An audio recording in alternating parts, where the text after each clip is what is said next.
Thank you very much, and I feel I'm humble and honored standing before you and putting my ideas on that.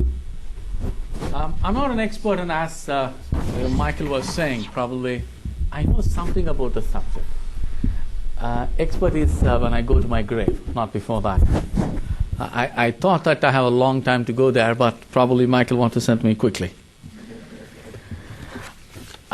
When I say engagement, we all know that India is much more actively involved with the Middle East than any time in the past, and it spreads both in it is not only political, it is economic, strategic, energy, and whole range of issues. What is more interesting, India's policy now, that is in the post-Cold War, than before, was that it is less rhetorical. And I often think Jesus Christ must be a Indian, because we are very fond of sermonizing others.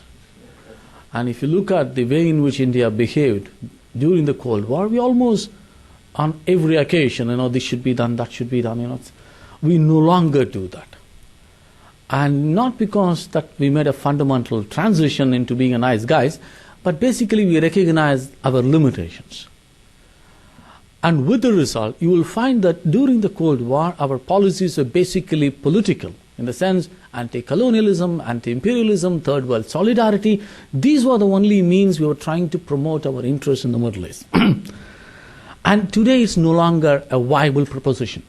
You need to have much more than words to convey or to communicate your interests. I think that is what's happening in the last 10 years or so, when your relations with these countries are manifested through tangible decisions and policies and actions that India has taken in the last 15 years or so. And it is in that context I use the word engagement. Detachment is probably because we understand our limitations, that when you promote a relations with one set of countries and it is in conflict with another one. So therefore there comes a point you are forced to take a choice or take a side, and we are not in a position to do that. And I think that is what I'm saying. On the one hand, we are willing to collaborate and cooperate with a whole range of countries. There comes a point when we do not want to get involved in the problems that these countries have with some of the neighbors and others. So at one level, you want a closer relationship with these countries. At other level, you don't want to get sucked into their problems with the outside world. I think that is why it's a very peculiar development, largely because you do not have the power to change events, and therefore it is better you don't even get involved in that. And that is how I see the India's Middle East policy. And the first and foremost we should remember is that Middle East is more important to India than vice versa. Let there be no mistake on that. India is still a marginal player in the Middle East, in every sense of the word, political, economic, military, strategic. The converse is not true. If you look at the trade figures as of March last year, we don't know what's going to be this year, we all know from in every other part of the world, and at least till last year, Middle East played a dominant role. Our overall foreign trade was something like $400 billion, out of which $100 billion was with the Middle East. In other words, Middle East contributes 25% of our total trade, export, imports put together. And if you look at in terms of domestic politics, if we exclude the immediate South Asian region, Middle East is the most dominant foreign policy discourse in India, as manifested by the controversy surrounding normalization of relations with Israel and now the tension with Iran on the other hand. So if you look at it, Middle East is more important to us than other way around. It is economically important in terms of trade. It is important in terms of energy. If you look at the Indian energy market, in the 1980s, we were actually taking care of 2/3 of our energy needs through domestic production. Today, the picture is the opposite. Nearly 2/3 of our energy comes from outside. If you look at any assessment, whether it's the Government of India, International Energy Agency, or the Energy Department of the US, everybody agree on one thing, that is by 2020, 80% or more energy of India will be met only by imports. At least in that front, that is, in terms of energy dependence, I'm in the league with Japan. I can't compete with Japan in other areas, at least as far as energy dependence is concerned. Yes, guys, I'm also in your club. Take me as a member. And something which I can't do in other areas. And the third thing, if you look at it, we have a substantial Indian expatriate population. We have about 5 million people as of last year, and bulk of them were in the Arab Gulf, the Arab countries in the Persian Gulf region. The remittance is enormous, anything between $25 to $30 billion annually, which is substantial. You have a 500,000 population, and the dependence in India, you have a huge economic linkages between the two. And in terms of geostrategic consideration, Middle East is much closer, and you have all sorts of problems associated with that. And if you look at most of the problems which dominate today are one way or another related to the Middle East, whether it's a situation in Iraq, or the nuclear problems in Iran, or the problem of piracy in the Somalian coast. So all the Middle East gets attention for all the wrong reasons, all bad reasons. And you no longer look Middle East as the citadel of the three ancient religions. Today it's known for all the wrong reasons. Everything that goes wrong, you can always find it in the Middle East. So Middle East is more important for us than other way around. How are we handling it? Let me take 3 broad issues and then examine our policies, how we are handling or managing these issues. If one looks at the Arab countries, largely the Arab countries and the Persian Gulf are extremely important to us. Even though we talk Arab in a much general term, it is the Persian Gulf which takes a dominant place. Our expatriate labor is predominantly located in the Persian Gulf countries. There are few in Libya, but bulk of them were in the Persian Gulf countries. And our trade, for instance, with Saudi Arabia and United Arab Emirates is more than $50 billion. It looks funny, actually. In United Arab Emirates, the total population is 500,000. But the Indian trade with these guys are $23 billion. So therefore, it is an enormous economic interest between these two countries. And with the result, the Arab countries have always been important to us. In the Cold War times, we tried to promote our relationship by playing up the Palestinian card, saying that we are pro-Arab because we are a pro-Palestinian, therefore you have to be nice to us. And it is within that context we try to develop our relations with the Persian Gulf. And we continue to do that even though the Palestinian question has taken a backseat in the last few years. So what has happened is, if you look at India's interaction with these countries, both economic and political, it has been extensive for the last 15 years or so. Every major leader in the Persian Gulf were in India at some time or the other. You have a much stronger, vibrant relationship which is less political, less polemical, less rhetorical. The second country which you should look at is Iran. It is both good and bad. In India, people often talk about civilizational links with Iran. If you think civilization began in 1991, I have no problems with that. But if you look at, seriously speaking, civilization was rarely a factor in Indo-Iranian relationship. It's very nice to know that the language of the princely state of Hyderabad was Persian. We have a long historical linkages in terms of culture, in terms of architecture, everything is fine. But where they transformed into political relationship, they are not. If you look at from 1947 till 1980, under the Shah, we had a problem in the form of Cold War, which means Shah was pro-United States, we were pro-Russian, so therefore there is very little convergence of interest. So the kind of military relationship Shah developed with CENTO and SEAT and everything, we were nothing in common with them. So the Shah's decision for Indian Ocean being an Iranian ocean, and all these things simply kept Shah at a distance. We had relations with Iran, we had normal relationship with Iran, but it was never close. And then you had a Pakistani factor to that. Pakistan being a friend of Iran also complicated the matter for us. In the Islamic Republic of Iran after 79, you had a different sets of problems. With all the differences, both the Congress party and the BJP talk about secularism. For the BJP, secularism is good, but what the Congress is doing is a pseudo-secularism. So they are fighting over the definition of secularism, not the substance of need for a secularism as a framework for Indian policy. So if you look at India as a secular country, what do we have in common with an Islamic republic? Ideologically speaking, there is nothing. On the other hand, India had a lot of things common with Iraq, especially under Saddam Hussein. It may be very unpleasant to recognize that India and Iraq had a lot of things in common than most people recognize that. The Ba'athist party was much closer to the Congress party, and its secular Arab nationalism was much in common with the Indian view of secularist worldview. With the result, you never had a kind of tension between India and Iraq. And Iraq supported us on the question of Pakistan. Iraq supported us with regard to oil prices after the oil crisis. So with the result, you have a whole range of convergence of interests between India and Iraq during the Cold War and even after 1979. With the result, India never condemned who was responsible for the Iran-Iraq war. This is one of the grudges Ayatollah Khomeini had against India. Everybody knew that Iraq was an aggressor, but you never said it. Which is rather surprising, because if you look at Indian behavior, we were one of the first countries to condemn Israel every time. In 1967, we said Israeli aggression in May, 3 weeks before the war actually started.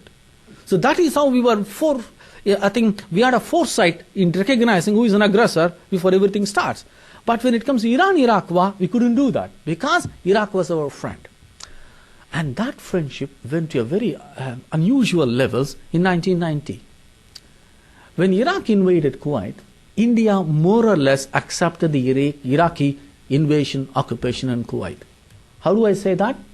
In August, we shut down our embassy in Kuwait and told our diplomats, go to Baghdad. I don't think any other country could have done that, and we did that. Why? Because Iraq was our traditional friend, and therefore we simply could not or did not want to antagonize. Similarly, in 1982, Iraq was supposed to host the Non-Aligned Summit. And a lot of countries were not willing to come to Baghdad because of the ongoing war. So what did Mrs. Gandhi do? Let me host a summit. So the summit in Iraq was shifted to New Delhi, and India hosted it in 1983. So you had a lot of interest baggage which brought India closer to Iraq.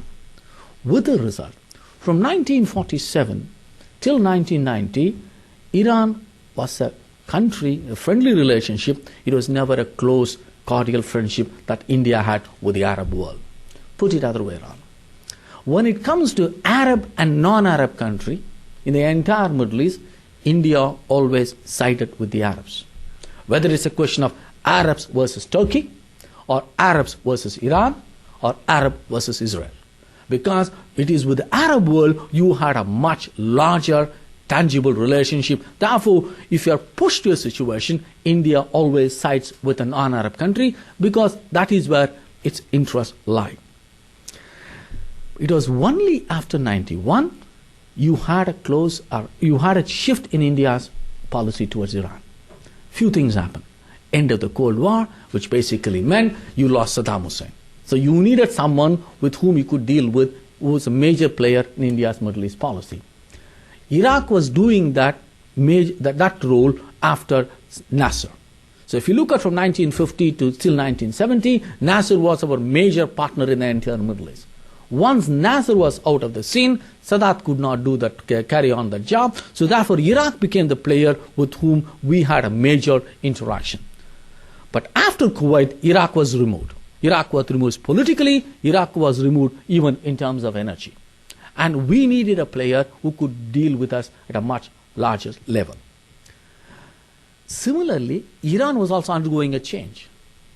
Khomeini has died. Iran wanted a reconciliation with the outside world. It was only in the late 1980s Iran was making a fundamental shift towards the outside world. The confrontation was over, the export of revolution was over, they were willing to reconcile with the Arab countries. If you look at it today, it may look like a joke, but the 1980s were dominated by Salman Rushdie controversy. Towards the end, they quietly resolved it through mutual, everyone had their own interpretation, they resolved the problem. Iran took the step of reconciling with Saudi Arabia. So it was behaving in the sense much more normal fashion. So from the late 80s onwards, Iran reconciled with the outside world with two notable exceptions. One was Israel, with whom it had a historical religious baggage, so therefore Iran could never overcome that. Probably it thought that the raison d'etre of the revolution lies in taking an anti-Israeli position. So therefore the reconciliation never happened. The second was United States. There were ups and downs, there were movements, but the reconciliation never happened. But otherwise, if you look at today's Iran, Iran has reconciled with the entire outside world with the exception of Israel and the United States. So Iran was friendly towards neighbor, especially towards its Arab neighbor, which made things a lot easier for India. So India was looking for a friend, Iran was looking for a friend. It is in that context the Indo-Iranian relationship started developing. If you look at all the major state visits which took place, they all began after 91. First, Narasimha Rao goes to Iran, then Rafsanjani comes to India. Then Vajpayee goes to Iran, then Khatami comes to India, and last year we hosted for a very brief time, Ahmadinejad was passing through India on the way back from Sri Lanka. So all the developments took place only after 1991, not before that. And Iran played a number of roles. Iran was important because we had an identical views on a number of issues. Even for the Iranians, Taliban was an extreme. So therefore, there was an interest. We were anti-Taliban. There was a convergence of interest. Both the countries cooperated on supporting Northern Alliance. So Iran being a major player in the OAC means I have someone to talk to in the OAC against Pakistan. So you have a whole range of convergence. Gradually you had Iran being an axis to Central Asia. These are the political developments. Then you have an economic ones. And Iran needed Indian market. Because when you talk about energy security, it operates at two levels. One, the countries importing energy need assured supply of energy. Similarly, those who are exporting energy also need an assured market. One without the other won't work. So therefore, Iran needed Indian market. But India also needed Iran. Because if you look at Iran, Iran is the only country which has both natural gas and petroleum. Other guys have only one or the other. Iran has advantage of being both. So therefore, Iran had a large energy resources. And India needed that in a much significant fashion. Because if you look at 91 onwards, our energy demands increased. So you needed long-term energy arrangement. So Iran became a major player if India were to look at long-term energy needs. But all the energy needs that India had with Iran had a problem. Whether you talk about LNG, whether you talk about IPI, or whether you talk about India's energy exploration in Iran, all of them are problematic in some form or the other. The pipeline was never given a serious thought until 2003. The idea came in late 1980s, people talked about it, academics discussed it, but it never became an Indian policy because of the fear over Pakistan. In 2003, the government of India said, okay, Pakistan is not a major problem, part of the Lahore process, therefore let's deal with this. Only then it became a viable proposition. And if you look at it, it was only after that US began to notice the energy link between India and Iran, not before that. Because pipeline gives you a different dynamics. India importing X amount of oil from a country doesn't bother the United States. But the moment you bring in a pipeline, it is a much larger, tangible, strategic form of relationship. And that is where US began to play a much active role in opposing that. And the second thing was LNG. Under the deal, Iran was supposed to supply 5 million tons of LNG every year. The problem was Iran doesn't have an LNG technology. So you sign a deal hoping that the Indian counterpart will somehow find an energy using its influences in the West. It never happened. So therefore, LNG deal is almost written in good faith, didn't carry out. And the third one is exploration. Exploration is basically aimed at having an energy assets abroad. India's intention was you explore an oil, you have a large quantity of oil, either you can swap it with a third party or bring it to India. That was the old rationale of exploration. And it is in that context India has indulged in a whole range of energy exploration markets. We have invested over $2 billion in Russia, same amount in Sudan, and we are exploring energy in a whole range of countries. Burma or Myanmar, Syria, Egypt, Nigeria, you name it. You have a whole range. But none of them draw international attention. Why? Nice guys finish last. If you're a nasty guy, you get the headlines. Whether you deliver or not, you get the maximum attention no matter what is the financial implications of the relationship. So Iran got the maximum attention even though Indian oil companies could never bring these discovered oil to India. Indian companies would at best be given a percentage of money for their activities, not in terms of energy assets. So if you look at it seriously, all the energy deals are a problem. At the same time, the much more serious problem came in the form of United States. Because US had a problem with Iran on two fronts. One, the energy front. The other one was the nuclear one. And it is the nuclear one which got us into much more serious problems. Because having gone nuclear, India cannot ask other guys, please don't go that way. We don't have the moral authority to do that. At the same time, you can't say more the merrier. Because the moment you say it, your monopoly goes. So you are in a very, very tight corner. So what India did was, Iran should resolve its differences within the IAEA, which is a very technical and very safe game to play, because you made a commitment, live up to that. And it is in that context we navigated the policy. And that was also not very smartly handled, as we know in the IAEA voting.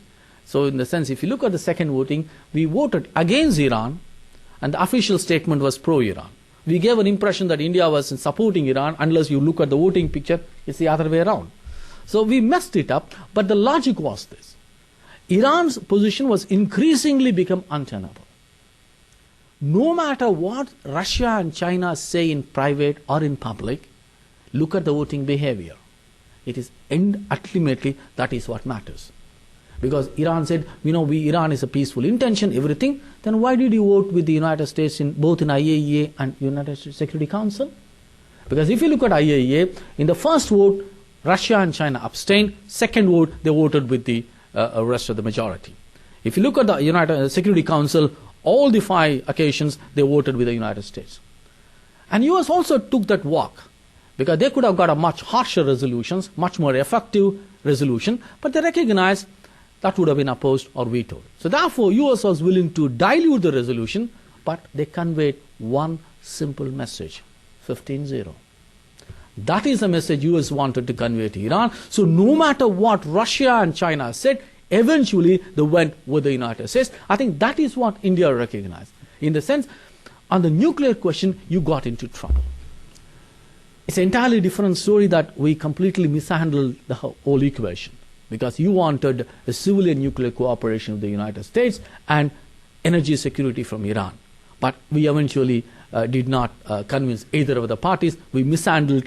We will go it if anyone is interested. But the most interesting thing for us is the Arab-Israeli question. And I think that is what is going to is tell us how India has been shaping its policy towards the region, and I would say more than the Persian and the Arab component. It is on the Arab-Israeli question, India has handled it reasonably well. I think they were able to articulate their positions without actually saying so in so many words. If you look at the Indian policy, largely towards Israel, till 1992, it never had a diplomatic relations. From 1920 till 1992, you approach the whole question through a zero-sum game approach. You wanted to be pro-Palestinian, pro-Arab, which naturally meant you taking an anti-Israeli, anti-Jewish, or anti-Zionist positions. In 1920 onwards, Indian nationalists identified with the Palestinian Arab positions. Part of the problem is because you looked at the whole question through an Islamic prism. Because that is why you never recognize why a group of people strongly feel about a land where they left 2,000 years ago. You can say it's right and wrong, that's a different story. But the question is, first recognize the longing or a sense of attachment towards the land. That is the reality. Whether you agree, disagree, approve, disapprove, that's all secondary point. India never understood why a group of people wanted a homeland in Palestine. They never understood the logic of it. So therefore, why? Because you never looked at it. If you look at the Indian writings, Jazirat al-Arab, the land of Arabia, included Palestine. If you look at the Middle East context, they never included Palestine into that concept. It was Indians who argued it. If you look at Mahatma Gandhi, was more honest than most of the Indians, actually said Palestine is a Waqf property. Prophet Muhammad promised to them, therefore they cannot take it away. And even said that in the First World War, Muslim soldiers of the Indian army did not shed blood to hand over Palestine to non-Muslim control. Okay, Indians talked in secular terms. It was Gandhi who said it bluntly. Palestine is an Islamic question, therefore I need to support the Arabs, Palestinian position, not the Jewish-Israeli position. So we continued that until the end. In 1947, when the bulk of the world was talking about partitioning Palestine, India said, no, federal Palestine. It's a good idea. The only problem was, Mahatma Gandhi said the same thing to India. Have a federal India with Jinnah as a prime minister. Nehru said, no, thank you very much. And that is the great hypocrisy. You think that the federal solution is good for Palestine, something which you can't do in India. The funny part is, in Palestine, communist parties, there were two communist parties. Communists, we talked about ideology transcending boundaries, could not find one platform that would unite Jews and Arabs. And therefore, in 1947, the only issue in which the Arabs and the Jews agreed was to reject the Indian federal plan. And they never agreed on anything else. On this one, they said, thank you very much, we don't want it. For the Arabs, it offered the Jews too much or more than what the Jews deserve. For the Zionists, it says, I was asking for sovereignty, you give me civil rights. So with the result, for the Arabs, it was too much, for the Jews, it was too little, therefore they rejected it outright. Until today, the Indian federal plan was never discussed anywhere outside India. Only in India, people talk it's a wonderful plan, it would have solved all the problems. Then you ask a question, if it is so good, why both sides rejected it? These are uncomfortable questions, so don't ask it.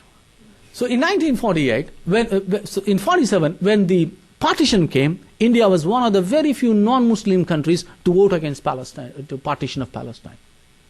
In 49, when in 48 Israel came into reality, you can't ignore it. But still in 49, when Israel applied for the UN membership, you said no.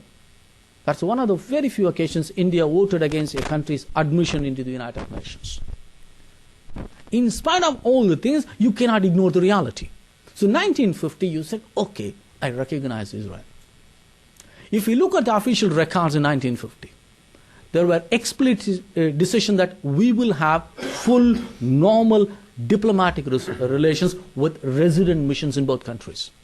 Nehru actually asked the ministry to prepare a budget for a resident mission in Tel Aviv. When Israeli diplomat Walter Yatan came to India in 1952 March, Nehru told him, yes, we will have relations, but we are in the middle of an election. Once the elections are over, we will have a cabinet, we will ratify it, we will send the ambassador. We did send ambassador 40 years later. In 1956, after the Suez crisis, Nehru said, time is not ripe. He was angry at the Israeli action. Not because of the Israeli invasion of Egypt, no. So many third world countries invade other countries, they even absorb them, swallow them, whatever it is. That's not a problem for him. For him the problem was Ben-Gurion collaborated with the British and the French, who still had an imperial interest, who were still imperial power, who were still behaving in an imperial fashion. Therefore it was unacceptable to him. So in 1956 he said, no, that continued. By then you also had Nehru-Nasser friendship. Between 1954 to 1964, when Nehru died, both leaders met as many as 14 times. So every time Nehru used to go to Europe, he will make a stopover in Cairo, and both the leaders will take a cruise along the Nile. And they exchange hours together. So that had an enormous influence on India's Israel policy. And this continued till 1992. And it reached its nadir, its lowest point in 1975, when India joined hands with the rest of the world, or rest of the third world, to say that Zionism was racism. And that's the lowest point you could go on the bilateral front. In 1992, the world changed because you recognize Soviet Union disappeared. Soviet Union and the Eastern Bloc countries provided the ideological basis of India's Israel policy. They were not responsible, but ideologically it proved politically correct to say that, okay, you're anti-Israeli, pro-Arab. And that can be seen even today in my campus. Every time there is a student union elections, people fight as if you think that Sharon or Olmert or Bush are going to fight elections. Because that is what you see on the posters. Because I can't solve the problems of hostels, water, library facilities, computers, network, tuition fees. No, I can't solve them. So let me solve the problems of the Gaza, problems in Venezuela, problem in Nicaragua. Okay, I can't solve that, I can't solve this. But you won't ask me to solve the problem, right? But if I promise you water and everything, you'll ask me next year what happened. You promise yes next year. So therefore, it is still there. It is politically correct, it is politically fashionable to take the left attitude. And that is why if you look at it, while the left was not responsible, it provided the ideological basis for the long absence of relations with Israel. In 1992, Soviet Union disappeared. So you don't have anybody to go. So you need to come to terms with certain basic realities. And the most interesting thing was, the Arabs were willing to talk to Israelis. So the Madrid process did not achieve anything. But it told us one thing, you need a political settlement. Political settlement means negotiations. Negotiation is give and take. So you won't get everything. So if Arafat is willing to talk to the Israelis, either directly or as a joint Jordanian-Palestinian delegation, what is my problem? Why should I be more Catholic than the Pope? And therefore India recognized, okay, there is no base because I don't have a bilateral problem with Israel. My problem is partly because this is what the Arabs are saying, okay, my interest was with the Arabs, therefore I should do it. So in that context, the basis of the policy completely changed. And that is how you have a normalization in 1992. But it also told us one thing.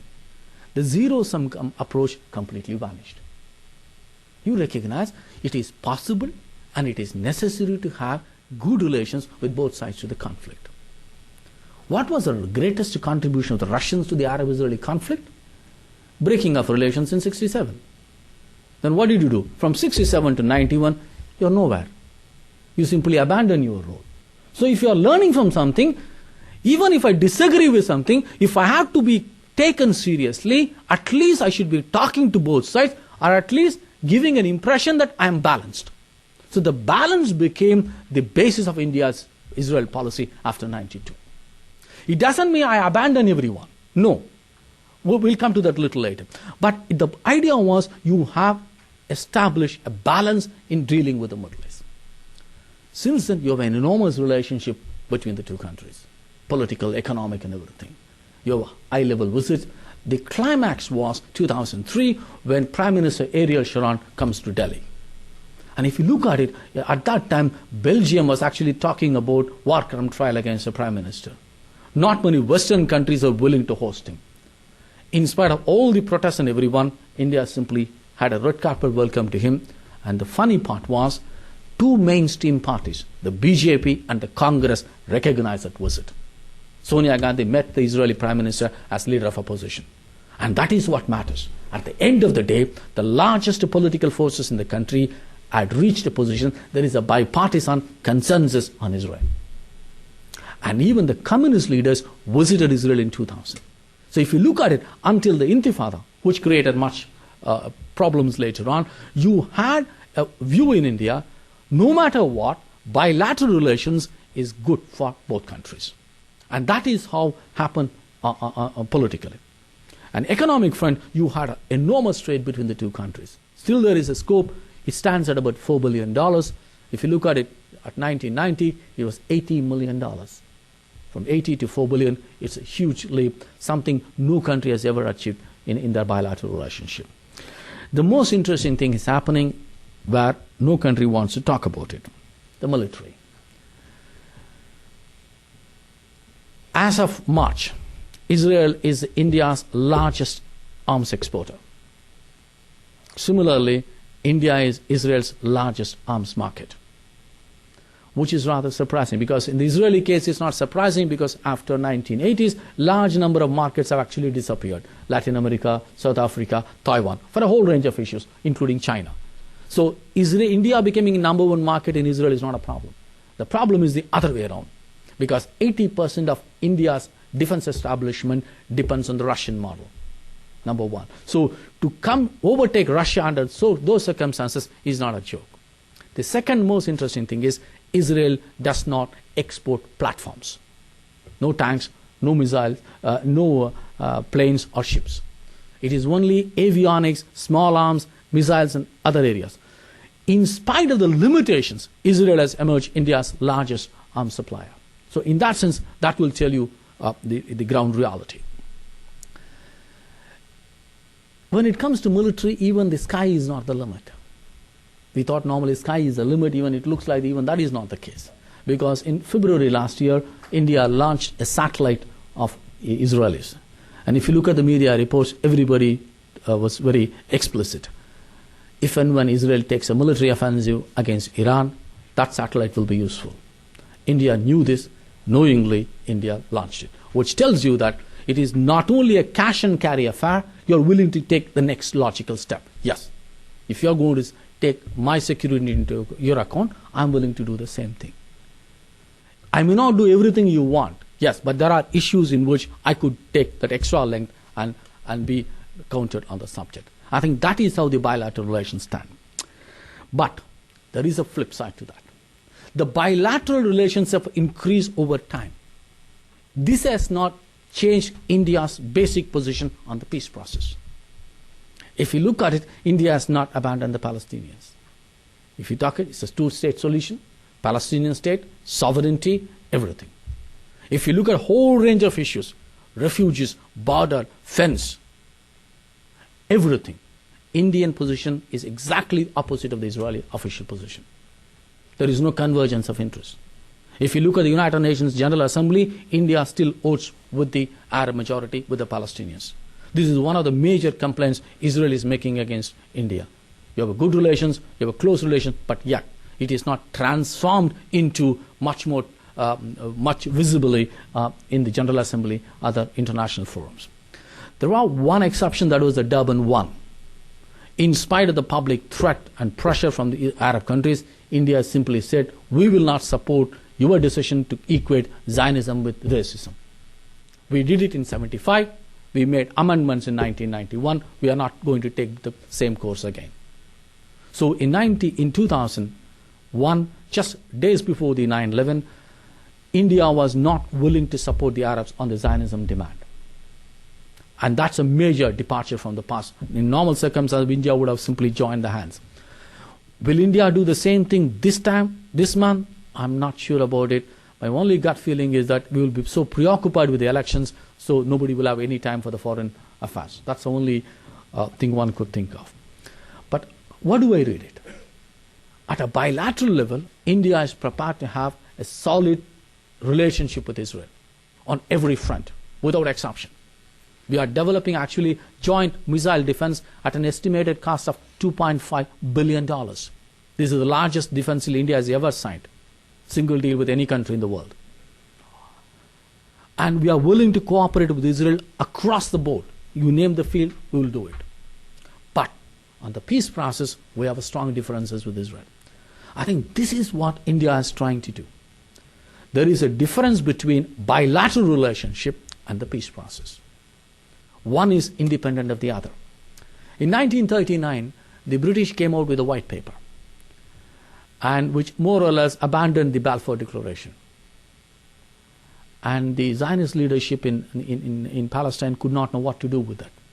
They came out with a very fascinating strategy.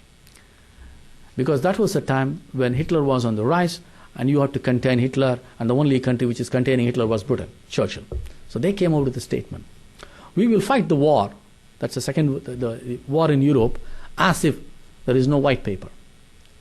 And we will fight the white paper in Palestine as if there is no war in Europe. The same thing India is trying to do. We will support the bilateral relations as if there is no problem in the peace process. We will deal with the problem in the peace process as if there is no bilateral relations with the two other. And this is something India has been doing in the last 4 or 5 years.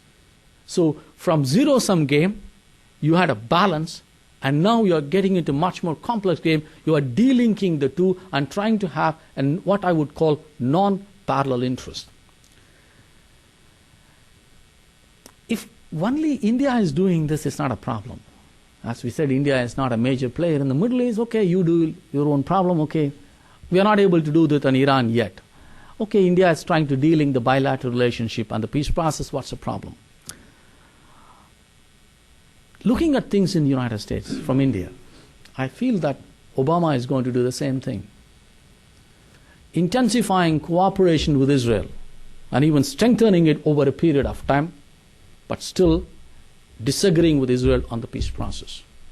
I think that is what India is trying to do. This perhaps is going to be the much visible face in the US policy towards the Middle East. Even though it's outside the purview, that is the only way India doing the same thing becomes relevant. Otherwise it's useless, because India is a marginal player. What India does it doesn't affect. But the idea is, when you look at Martin Indy's statement about the era of free checks is over, and that is why one reads it.